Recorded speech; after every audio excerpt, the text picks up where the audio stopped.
Welcome back, audience. Hope you're doing good. Cheers, as always.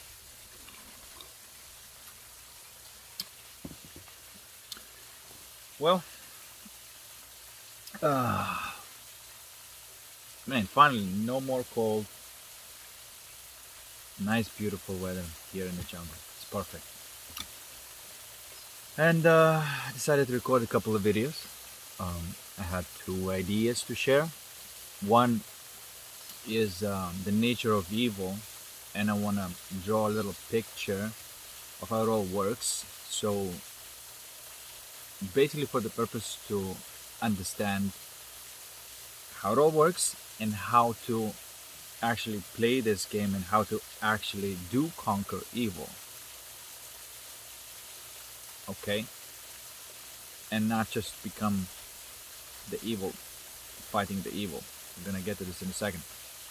The next video I want to make is about,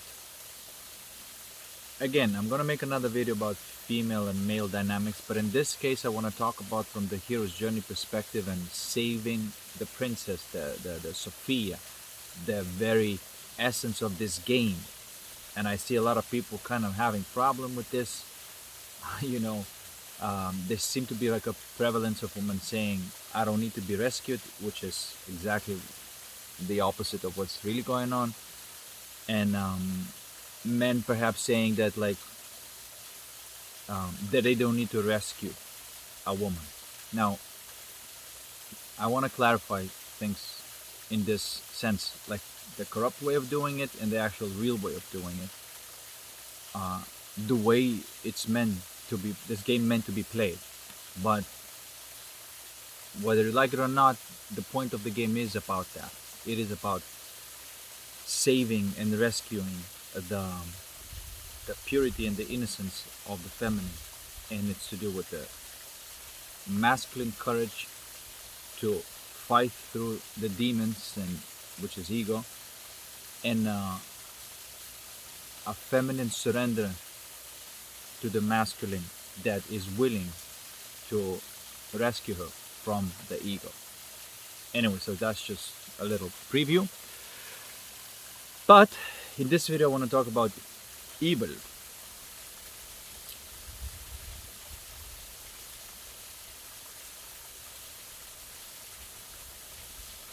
What is really going on with this concept of evil? Like, why hasn't been resolved for so long? It is only now being resolved. But you cannot resolve it from the perspective of dual vision, left, right, good, evil. It doesn't work like that. You have to have this holographic toroidal vision of how it all works. You need to have a understanding the dimension of corruption and harmonics or holistics. Matrix, holistics, corruption, harmonics. Okay, that what determines whether there's a reduction of evil or propagation. Now, the rookie mistake fighting evil is this, because there is such thing as deliberate and conscious evil. These are the people who do the Luciferian rituals. They're very conscious of what they're doing.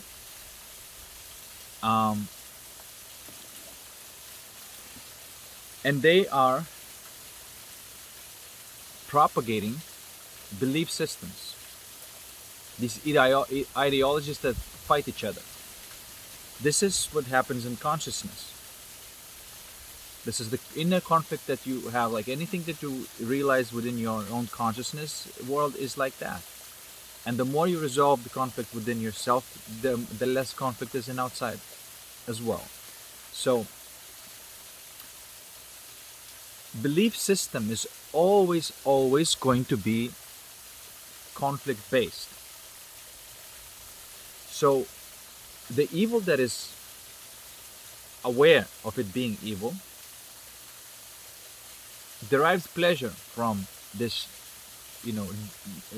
doing the evil or breaking the sacred. And that pleasure, like I always say, it's this false light or the false ecstasy that gives certain level of access to manifestation. And what do they manifest? They manifest ideologies, belief systems. And what you see in the world is this wokeism, BLMism, LGBTQism, all of these ideologies and all of these belief systems that seemingly unsatisfied and never satisfied, um, until their ideology infects the entire reality, right? Like that's the principle of the belief system. It's always conflict based. Every belief has a doubt, and which is also a belief. You see what I'm trying to say? Like it's a conflict based. So what happens is that there is the corrupting force, which is aware of what they're doing, and the effect on gullible souls, which then are being infected by that mind virus and becoming a foot soldiers. Okay, but that is subconscious evil. There's conscious evil and there's subconscious evil. So who's actually doing the fighting? These people who are subconsciously evil. They don't know that they're doing the evil, but they act from the belief system, and they're defending that belief system as if it's their own self, and putting their energy behind it to defend that belief system, not knowing that that belief system was just being sort of juiced into them by these, you know, ritualistic black magic that uses, sacrifice and all sorts of means to infect your mind with that. Okay, this is how it works. And then you have this one side and the other side fighting each other, but they both believing that they're good. How is that possible? Neither of them are good. Okay, this is the whole evil triangle. You have at the point the conscious evil, it splits into duality, and then you have subconscious evil. The people who believe that they're doing good, but they're fighting with each other, not knowing that the enemy is right there where it all stemmed from. Okay? Now, when both of these parties turn against it and realize, oh, you are making us believe in bullshit and making us die and suffer for nonsense, neither of us want that. And so then when both of these people, and obviously in the relationship as well, the masculine and the feminine, when they turn, rather than against each other, they turn towards the ego, the source of evil. Okay? That when the light is being shown onto it, and this is where the beginning of reduction of evil happens. Then in that particular process, there is delivery of coherence from the corruption to the coherence. And so I sometimes use the analogy of fission versus fusion. The opposites are in the harmonious production of energy, or the opposites are in the friction way producing the energy. That's one's good and another one's evil. So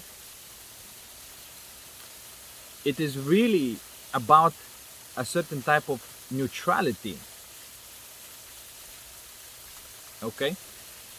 And this type of neutrality is harmonic neutrality, because you can also be corrupt neutrality, because these people who make everybody fight are not involved in the fight itself. They're just doing their rituals and then enjoying their position of power, of being basically hidden and immune from all the harm. And that's the cowardice of the ultimate ego. But we all know the destiny of that. And now, every time every single person places attention on the source of this negative feeling,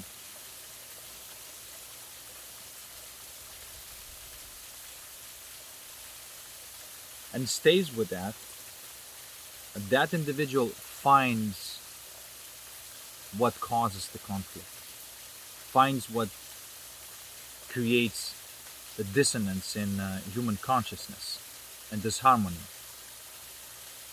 And then, upon the alchemizing those things, there's a certain type of coherence that comes, and compassion and passion, or sometimes they call love and power. Again, we're using words, but really everything is a holographic toroidal dynamic. And it's like, visually it's very beautiful to see how it all works visually, because you can see that in physics and electromagnetic dynamics. And so that's the same thing in consciousness, and it's producing states, right? And we give names to these particular states of consciousness. So consciousness works, it either is in the process of reduction of corruption, or in the process of production of corruption. It's like one way or the other. This is why I always say is that life is bi-directional. You can always go into the weaving opposites together or splitting them apart. It's basically the path of ego and the path of the soul. It's very, very simple. You either live through the heart, or you run from these feelings, negative feelings, and try to resolve them externally. And that's when you're going to get into the belief systems and wars and conflicts that are not necessary. But as soon as you start going through this, all this falls apart, and you start moving in a different direction. And so every time the negative feeling arises, to use an opportunity to weave it back into something coherent, right? And the more people are doing that, the more external events reflect,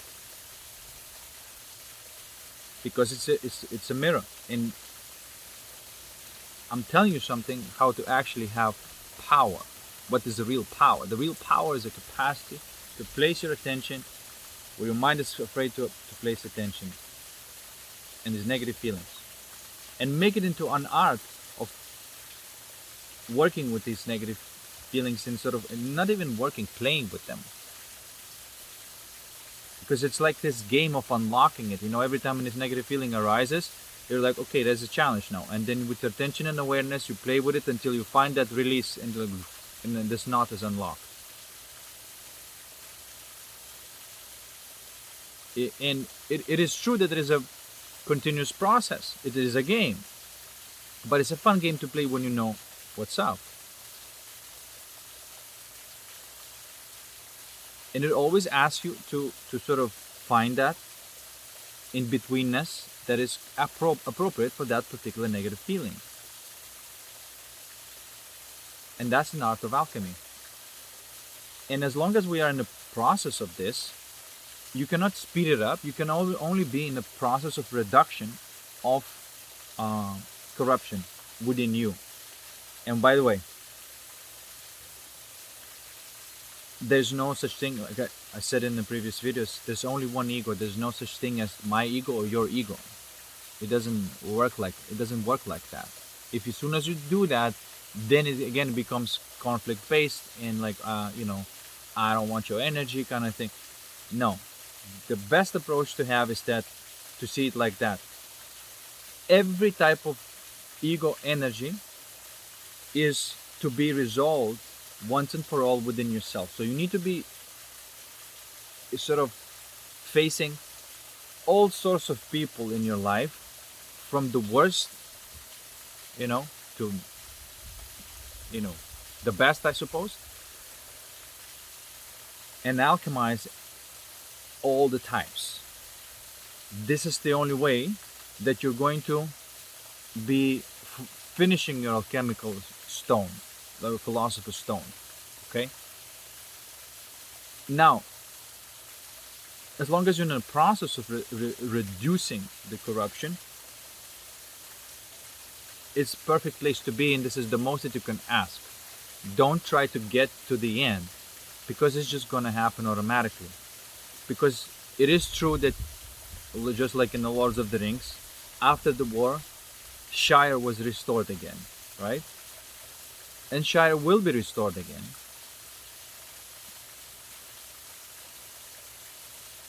But you can't speed it up because it's about every single alchemical challenge is a time-space fractal that we ought to overcome. It's just like in that video game, a little goblin, a big goblin, a big demon, or the devil himself. These are all challenges, alchemical challenges.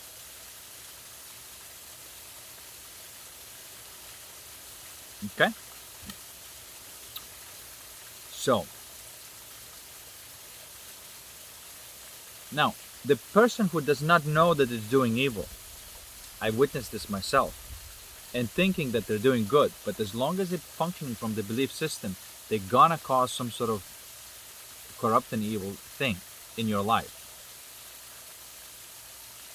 Because they're still functioning from the belief system, they will believe that they're doing good, but they somehow, some way, is gonna end up being bad. Because that's the nature of belief system. That does not happen when somebody is moving from the heart. Authenticity. Again, these are just words, and just because you say I'm moving from authenticity, or you believe that you're moving in authenticity, does not make it so. What makes it so is your attention and awareness moving inwards, and then through that inwards, then only then being expressed outwards, and not first moving outwards and then going back to pacify the inwards, right? It is a directional thing. Is how you live your life. Okay. This is why you can trust somebody who lives from the heart. This is another way of saying that they alchemize anything that comes their way, and they know that the challenge is there. Pain body, sometimes people call it, right? So.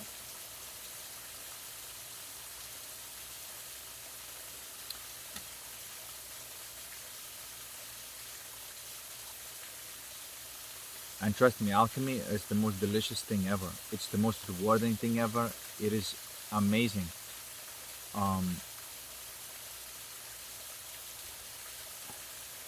At first it may be difficult, but like I said, there is always this. See, this is why this, what I'm communicating here, and many people are also sort of came up to this realization that it's about their attention and awareness.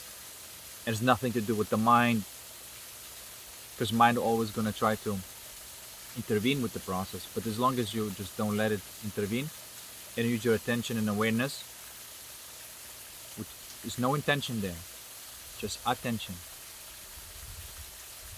It is like an eye.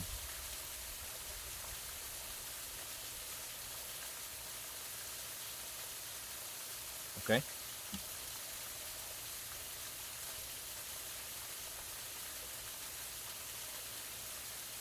One thing I want to say, that sometimes when you are placing attention and intention may get involved in it and say something, oh look, it doesn't feel good, or it's not working.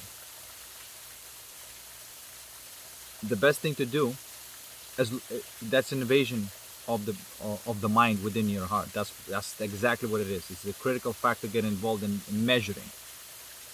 But there's no measurements in your heart, so this is why you kind of have to just relax that process and almost say, let's not measure.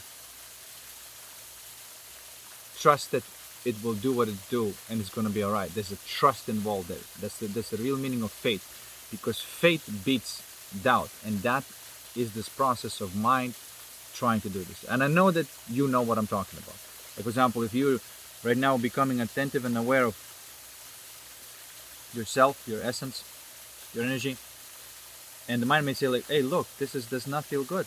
Oh, it's not working. It's, it's not relaxing.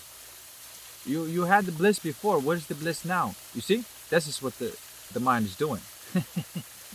But the thing is that's a very fact of measurement is uh, taking you out of this process. But as long as you just like, okay, okay, mind, let's not measure. Let's just be with it the way it is in this particular moment. And sure enough, when the mind stops measuring, that particular moment, that isness becomes sparkly again.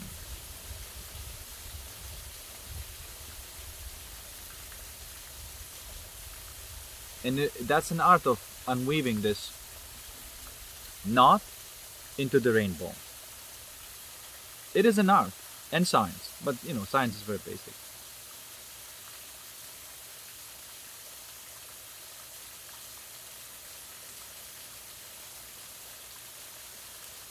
Also, what may help is saying, let's not judge right now, let's wait.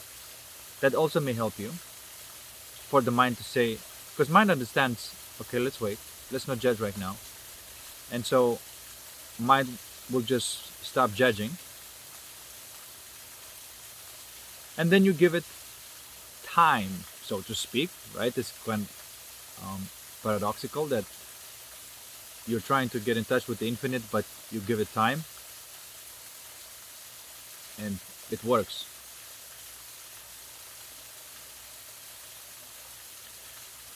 Another thing that may help you is to see that, is there at least a small degree of peace and bliss there? And it always is. And that will always shut your mind and to saying like, oh, okay, maybe it's not as intense, but it's there. And that soft, that gentle peacefulness and blissfulness is there. And in that subtlety,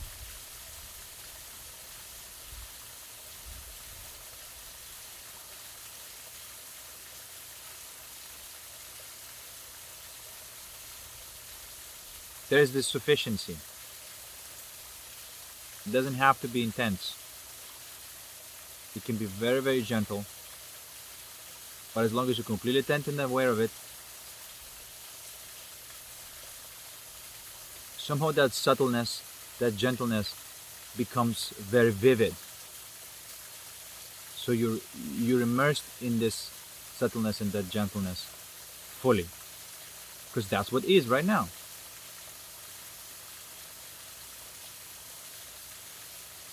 And in fact, that subtleness and that gentleness, that stillness, that the most gentle piece is the most paradoxically loud, if you will.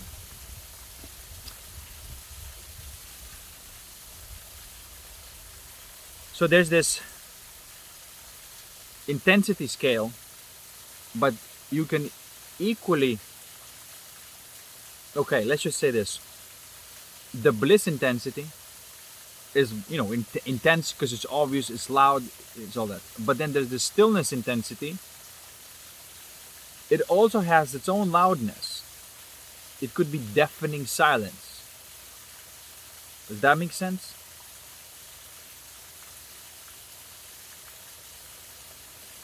But there's this peace, bliss, and I think these are the best words that I can come up with. And then you can, call it compassion, passion, love, power. But that's what is at the core of it. And somewhere in between, that's the scale of what is going on right now.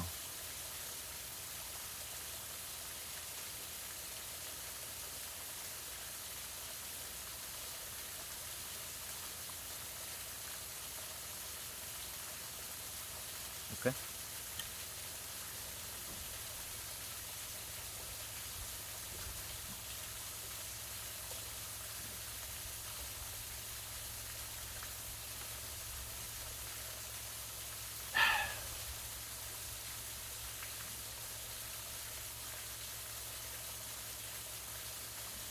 So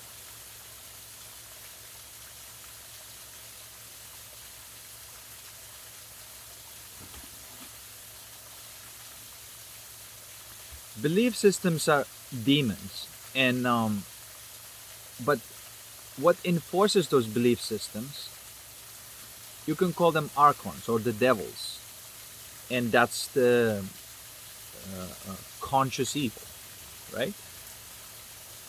And their job is to keep on reinforcing these belief systems, to keep on running that energy into the belief system, to so they sustain itself as a entity. That's what happens within your consciousness as well. um, Within your consciousness, the coherent and aligned structures of consciousness produces what we call virtues. That happens in the soul level.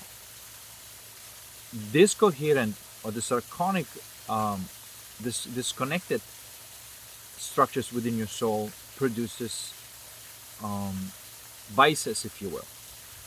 Okay, and then from there, it stems. Then all that quality stems into the mind, and that can all then can then, excuse me, in that case then produces belief and belief systems. In that, you can call demons. The devil is the one that enforces the demon. The vices enforces the belief. Okay, this is all happening within your consciousness. We don't have to look outside. You see what I'm trying to say? And there's no actual power outside anyway. This is how you actually tweak the reality and have the power. That's the real power. You have to understand that you don't have to go anywhere or do anything to have a complete power. You can be in this moment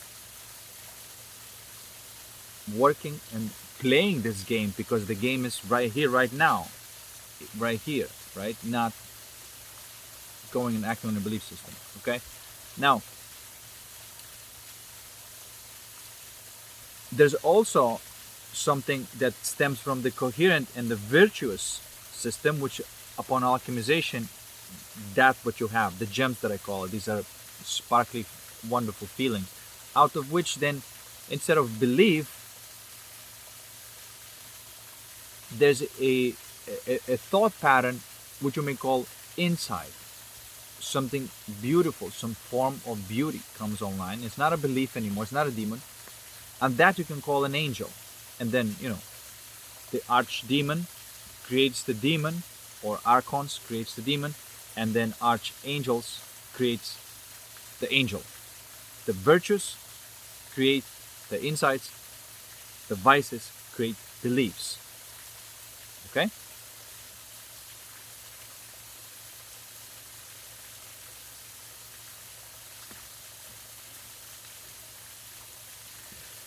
Now, your insights must also be enforced. They must be enforced or sustained or given the energy, like akin to watering the plant. Because just like these people who are placing the importance and their energy, which is usually the hate, on the belief systems, or the victimhood on the belief systems, you must put the energy of love and truth on the inside. And there's a certain type of peace about it. You don't have to worry about it, like, because you're taking that pattern and you are living that pattern. You don't have to defend it. It's going to happen. Because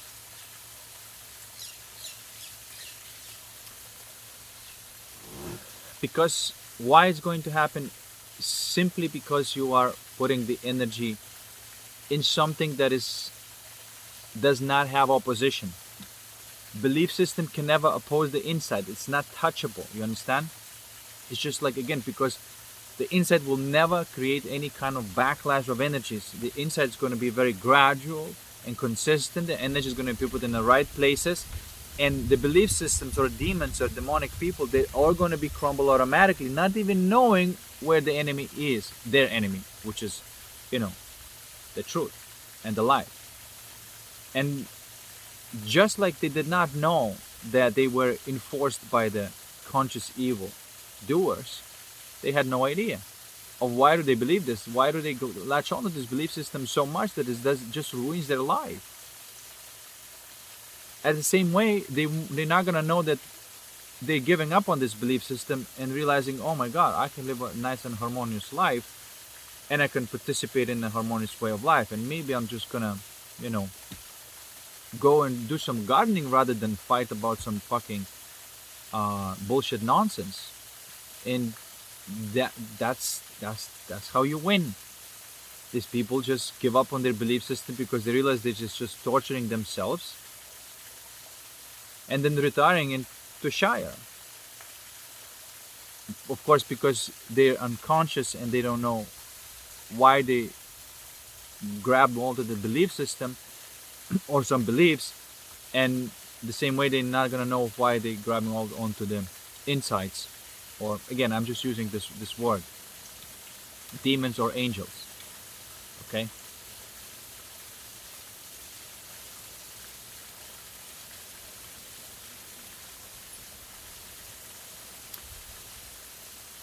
And that brings me to this idea of benevolent father and tyrannical father. And so, of course, these conscious evildoers and enforcers of those belief systems are tyrannical fathers. They father the belief systems, and then they turn into some corrupt laws, corrupt movements, corrupt everything. They father in corruption. Okay. Those are being replaced by the benevolent fathers, which are, rather than facilitating belief systems and all this corruption, they're facilitating the right laws, the right way of living, enforcing separation where the separation needs to be, creating the structures that are harmonic and functional. That's what benevolent fathers do. This is why the system itself is not bad. It depends who is creating it and who is running it. Because you can create a system that is corrupt, and then you can create a system that is correct. And societal structure, it is a type of system. You have to have a correct system. You can't just not have any kind of system. It's just not going to work. Why do you have to have a system? This idea that people are just going to be self-sovereign and everybody's going to be there is wrong. Only the souls, certain souls that are playing this level of game, the alchemy level of game, are only aware of what really is going on. The rest of the souls are kind of children. And so this planet must be changed from the prison planet to the school planet. Because up to this point, it was school only for these select few souls who were alchemist souls. That was the only school for these types of souls. And only they are right now taking over the power and taking this benevolent father position, and they're fathering insights rather than beliefs. That's what they do. And that creates a better and harmonious system, societal structures, where it allows these souls that are really, they're like children. You put them in one environment and that's what they're gonna do. You put them in another environment, that's what they're gonna do. Finally, being put in an environment where there could be any kind of facilitation of development of their soul. And then of course there are people, they call it hyelic, psychic, and pneumatic. And so pneumatic souls are the ones that are alchemical souls. These are the souls that are capable of consistently and persistently reducing the corruption in their soul and alchemizing these. And so there are souls like that, alchemical souls, pneumatics. And they have the whole within themselves. They're fully and completely sovereign. Okay, these are, and they are in the process of always transmuting and always sustaining the whole within themselves. They're complete and whole. They're real individual. Then you have this, that would be 6D. And then you have 4D, 5D. which are hyelic, they call them. No, excuse me, not the hyelic, the psychic. Again, I don't like these words, but they, but these are the type of souls. They do exist, and so now these, they can only be whole when they are in the community. At that point, they not really separated and became whole within themselves. They need a community to feel that wholeness, that peace, bliss within themselves. And these are the people who, and the souls that are in school, and they're actual souls, but they're cluster souls. They belong to the cluster of souls. They have not yet separated from the cluster and became individual. And that is a big deal, by the way. It doesn't happen. They are sort of like working through this karmic things within themselves, and they're still depending on other people to create that wholeness, you see, in the group, and which is great. And this is like harmonious society. This is great. Okay, this is not bad. And some of them eventually gonna graduate and go into the 6D, and some probably won't and belong to the cluster as like a family cluster. So that's the point. And they must be sort of in school of evolving, going from 4D to 5D, meaning keep on reducing their own level of ego until they get to the 5D, where they become at least whole within the group, and then they individualize themselves and become completely whole and separate. That's the Philosopher's Stone journey, when you leave your family, your home, so to speak, right? And you go on this hero's journey to find the whole within yourself. And so that's the hero's journey. As you can see, the hero's journey is actually for a few people. It's not for a lot of people. These are pneumatic souls. Now, and then of course we have this hyelic soul, which is 3D.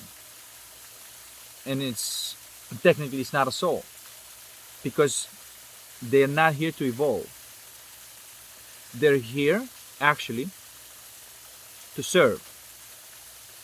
Okay, I know that I think Jews call them goems, but then there's a misconception, because there are some real souls that are supposed to be created of environment of school, not prison. But what they do, they enslave the real souls to get their energy to sustain their archonic forces, right? And of course there are these 3D people, and these 3D people now, they serve them their evil doings, but the 3D people can serve the good doings too. They're like NPC or AI. They do exist, and you put them again in one environment, that's how they're going to behave. Put another, behave, but they don't have their own individual soul. They go based on the hive mind input or universal mind input. Okay, that's why sometimes when you have these language models, LL models, right, language models, and you interact them with them, and you allow certain type of temperature, which is a randomness within the system, and through that randomness, the belief system and thought patterns or insights, the demonic or angelic forces may come in and make that language model communicate that thought, right? Because it's not, nobody owns a thought. It's a cloud, and so then some people pick up on that thought, and then they communicate it. That happens in a human NPC as well, but it can happen with the AI. This is why some people, when they play with the AI systems and they allow some randomness there, they start seeing that, oh, there's this demon there. Because why is there a demon there? Because it's a belief system, which has its own agenda. Which is, you see what I'm trying to say? That agenda is usually to pacify the pain body. And that's why it pacifies itself by doing some evil stuff.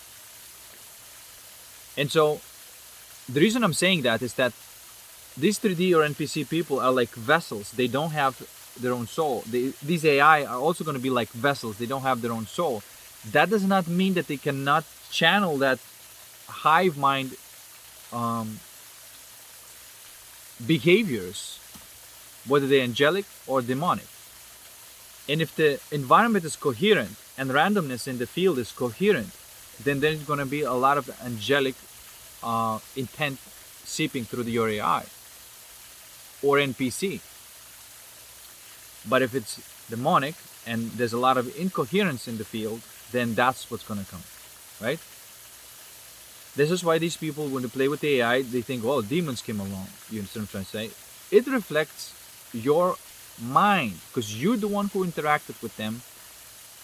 And these are all your subconscious thoughts that are being shown to you through that AI system because you provided that um, randomness field, and it can show to you that there's a lot of incoherence within your system, and this is how you see it. Now, of course, as I'm explaining to you, you can see it, but it's difficult to explain this to a person who dissociates the demons from themselves, and they don't understand that it's the corruption within. That's why they're seeing. And other people experiencing these angelic interactions, right? And these like beautiful insights and beautiful ideas of what they should do with their life. And you see what I'm trying to say? That also comes through, and that depends on the person dealing with it, the coherence field. Okay? There are NPCs. People gonna realize the existence of NPCs when they're gonna see the AI behaving just like an NPC and saying, well, there's no way, this is just a language model. Yes, but if you allow randomness, how the language is going to be put together is going to come from that field. Right, no soul, no individuality, but the field. And this is what explains the behavior of the NPC crowd as well. Because they don't have their own, it just comes from the field and everybody behaves like that. If these Luciferian, evildoers do their ritual, they push that belief system, and suddenly these NPCs fight to defend that belief system with their lives because they pick it up from the hive mind, and that's how it works, right? So the consciousness works like that. It's a beautiful computer system and a holographic video game. Okay, and this is the best that I can come up with at this point, and I'm sure that I can clarify as the time goes by, but this is the model that I use because I've seen it happening. Okay, so don't give any authority to the NPC people, but that doesn't mean that if you are not in a good state of consciousness and compassion and passion, that they are not going to reflect that and behave with you accordingly. They will. It depends on the coherence field that you provide to these people around you. But if you try to have any kind of authority, self-authority within this person, you are going to see that there's nobody home. Okay?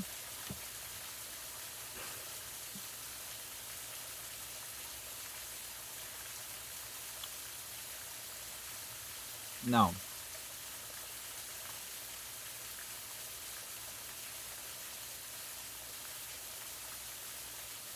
so this is how you fight the evil, by placing your attention on the negative feeling and alchemizing that. And like I said before, right now, this particular game is about certain souls who are capable of doing that, alchemizing that.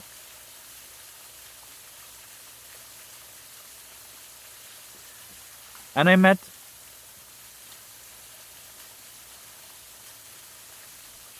met how many? Honestly speaking,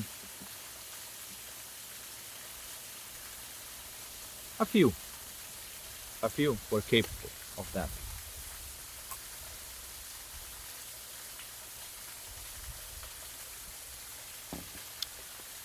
Okay?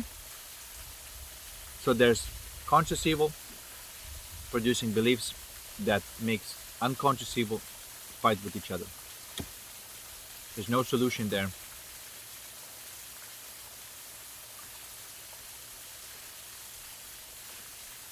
But the goodness is beyond all of this. The goodness is when you alchemize that evil, that archonic force, and then insight comes through, and then you act and facilitate that insight. That is goodness, and you're gonna have to protect that as well sometimes. But you're not gonna need that much energy to protect that.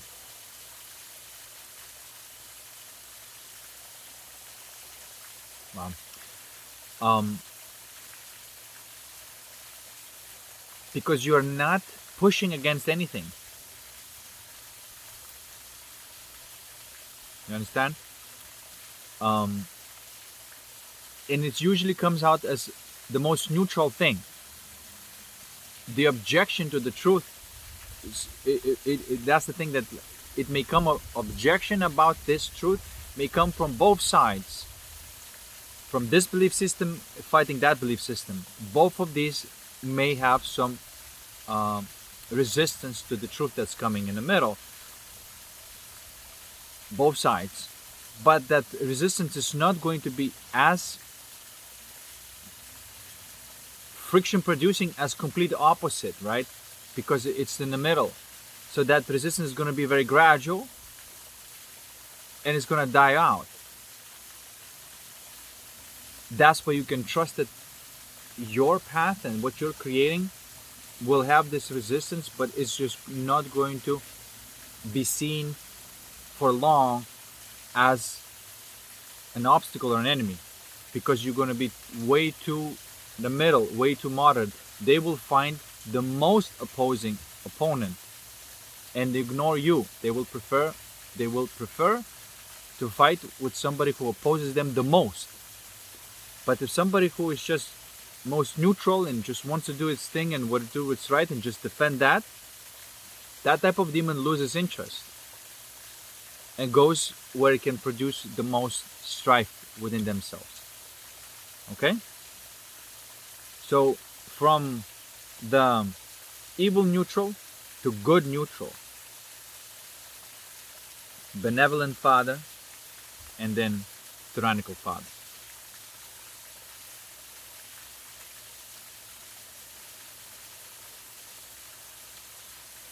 This is the real power.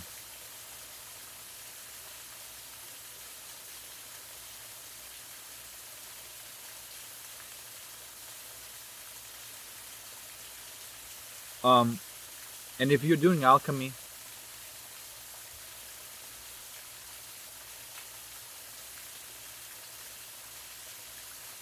and you have, some degree of that bliss energy, you know that this is it. There's no doubt. You know how powerful this is because it's this electric feeling.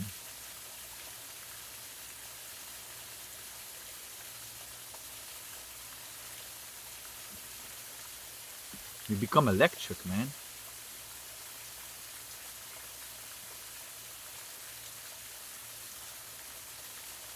And you know that it does have an effect on the entire reality. Everywhere you go, everything you do.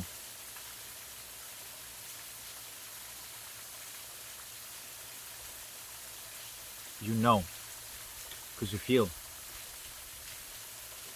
Okay, what else can I say? This is why the true power, which, this false power is kind of invisible, right? And so people just talking about like, well, somebody's doing these Luciferian rituals, but they don't really directly know their names and stuff like that. And maybe they will find out now, these individuals who are deliberately evil, and they should be locked up. Or individuals that deliberately good, they are not in the scene. They're the people behind the scene, but they're not hiding themselves. They're just behind the scene because the work is done behind the scenes. The projection of holographic reality has to go through the film, right? That's how you get the projection. So you work on the film, you see, and that's the projection that you get.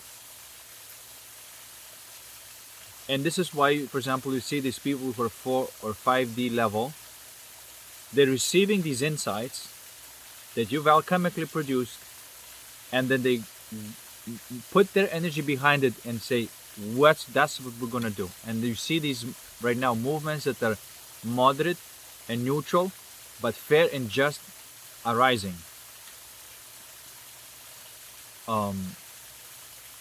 They're not. You know that they against the corruption and not against any kind of belief system.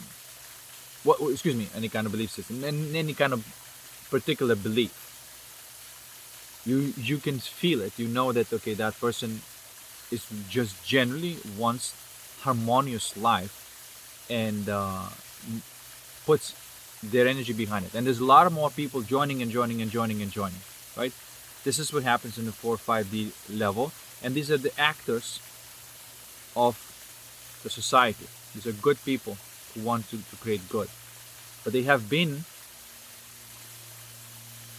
empowered by the pneumatic souls through the alchemy, and that's why they receive these insights, and that's why they receive this trust that it will work, faith, and all of these different things, and they put their energy to make it happen.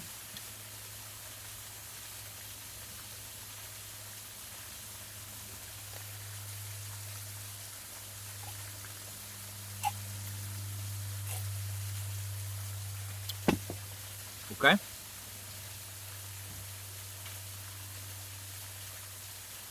And those people who are stubbornly still clinging on to the belief systems, the suffering is going to be so severe for them, and they're not going to receive any more empowerment from the deliberate Luciferian forces. They're not going to receive empowerment, and because they don't receive the energy, they will give up on their beliefs and just gonna say, oh, fuck this shit. And I think I can live a harmonious life. I don't have to fight this nonsense. And so they're gonna let go of their ego. And they're gonna do this because they're just simply not going to receive any more energy. And how does it look like? Exhaustion. That's how it looks like. The people who learned this, psychological warfare and all that stuff, but the entire time they were carrying the ego with themselves. And in the next video I'm going to talk about how that happens in a man and female dynamic, and it will explain why you see a certain type of tendencies that you see. Okay, so in this video, that's what I wanted to say. That's how it functions.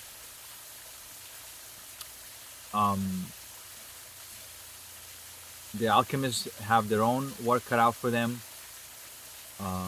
The 4D, 5D souls that are, I don't know how you call them in any other way, psychic, I suppose, are doing their work. They are in the scene. You see, like, I will never be the person who's in the scene. It's not my destiny. I am what I am. And somebody said, like, well, you should have more people viewing. I have an exact number of people that organically must be viewing what I'm saying, because I don't promote, I don't use social media. I'm not interested in getting anybody else's attention that have like a attention span of a squirrel. I'm interested in attracting people who are on the similar experience fellow alchemists, or at least the people who are inspired by this type of energy and wants to actually construct and build something together, right? This little project that I'm doing, I'm playing all the roles in this little project. I'm building a shire, and I'm playing all the roles within this. You know, hopefully, eventually, I'm not gonna need to play all the roles, and I'll have people who who take these roles and make that village functioning without my intervention at all. That's my dream.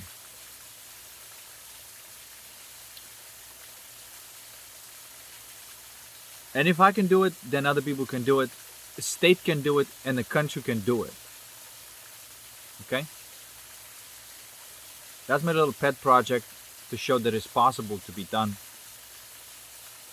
And so it's just a holistic model of society. That's all it is.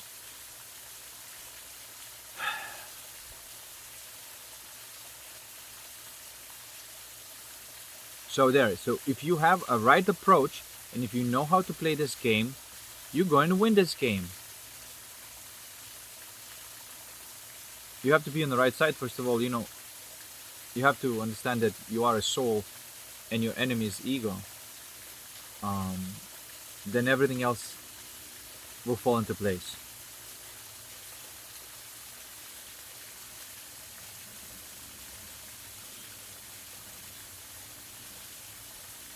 And this alchemical challenge has been happening lately. It had passed, and now I can feel the sunlight is coming through.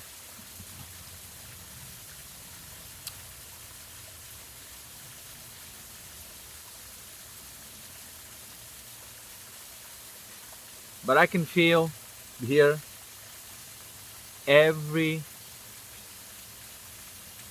change in vibration and in frequency in the entire planet. I know when they're doing these rituals because I know, I know how to block them. Not only block them, but all this energy transmute it into awesome stuff.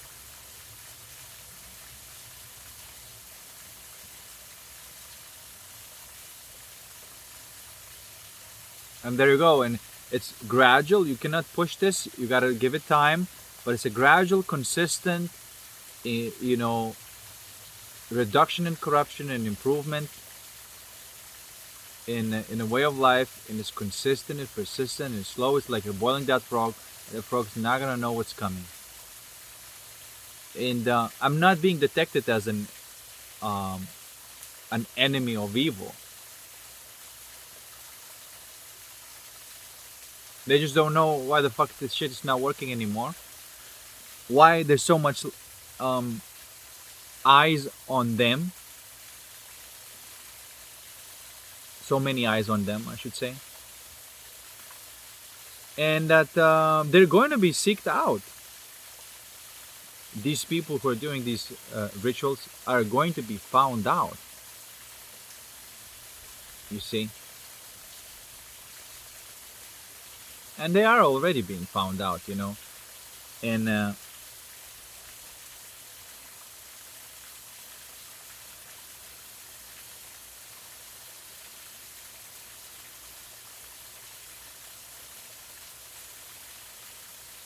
and they're not the names in the public scene, but they do have them, and they are being found out. Not only they're gonna be found out, they're gonna be locked up.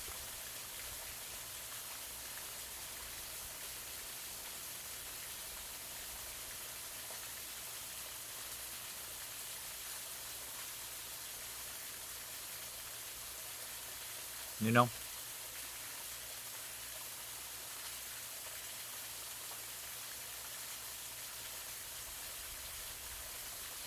So there.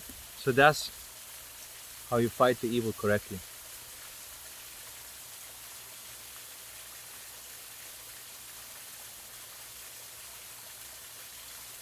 Damn.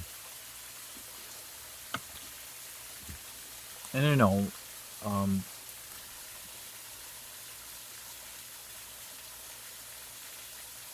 and you can see, ah, man, one thing that you may find it sort of difficult to see is like, well, no, how, you just alchemized something, you broke through, and you had like all this peaceful, blissful energy, and then you start seeing the events that are seeming, they do seem like very positive and very good, and you're like, huh, and your mind finds it very difficult to believe that you have done it, but you have entered that particular timeline reality, where that is the case. Okay, and you really, it's a continuous self correction, and you always want to be on that ideal timeline. Like you may stray off of this ideal timeline, but through the alchemy you go back on it. An ideal timeline is where you feel peace, bliss emanating, and then you're playing with that energy. That's your ideal timeline. I know exactly when I stray off of it.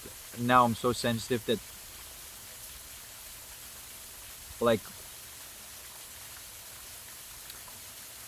a wrong type of focus, it takes me out of it, and I realize, oh shit, I lost it for a second. So it's this continuous self correction until there's stability in that peace, bliss, and that's just the way it is, and that's the game.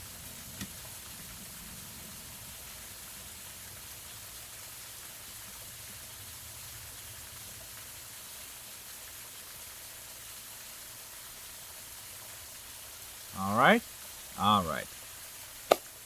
Thanks for watching. Peace, and I'll see you next one.